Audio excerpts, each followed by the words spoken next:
Hello beautiful people, అందరికీ ముందుగా ఉగాది శుభాకాంక్షలు అండి. ఈ కొత్త సంవత్సరం అందరికీ మంచి జరగాలని మనస్ఫూర్తిగా కోరుకుంటున్నాను. ఇవాళ వీడియో ఏంటంటే జాంబియాలో మేము ఉగాది ఎలా సెలబ్రేట్ చేసుకున్నామో ఈ వీడియోలో చూద్దాము.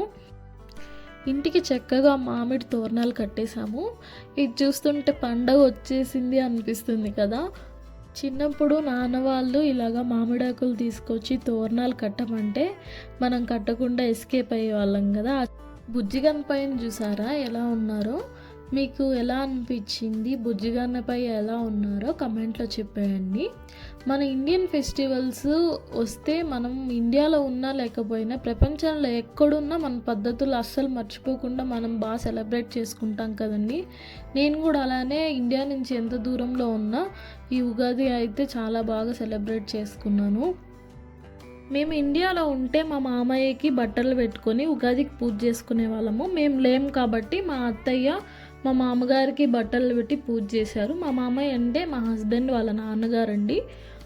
వాళ్ళ సైడ్ వచ్చి ఉగాది రోజు పెద్దలకి బట్టలు పెట్టుకొని పూజ చేస్తారు. కానీ మా అమ్మగారి సైడ్ వచ్చి సంక్రాంతికి పెద్దలకి బట్టలు పెట్టి పూజ చేస్తామండి.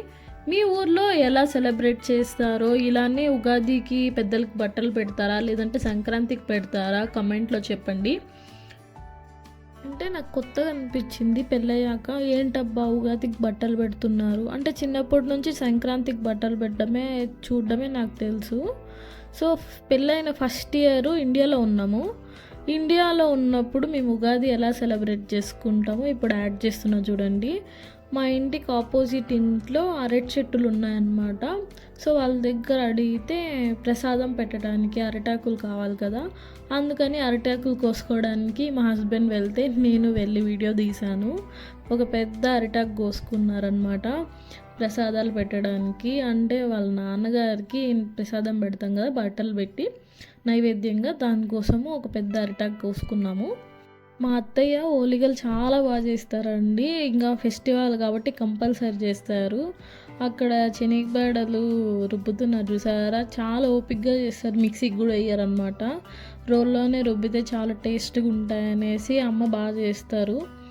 ఇప్పుడు చూడండి ఓలిగలు, లెమన్ రైస్, వైట్ రైస్, పప్పు, అలసంద వడలు చేశారు. చాలా బాగా అనిపించింది ఉగాది అలా సెలబ్రేట్ చేసుకోవడం. తర్వాత ఈవినింగ్ సమాధి దగ్గరికి వెళ్ళి, మా మామయ్య సమాధి దగ్గరికి వెళ్ళి అక్కడ కొద్దిగా పూజ చేసేసి ఇంటికి వచ్చేసామండి.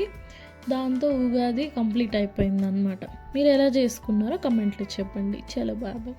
Thanks for like, comment and subscribe to Zambia కబుర్లు.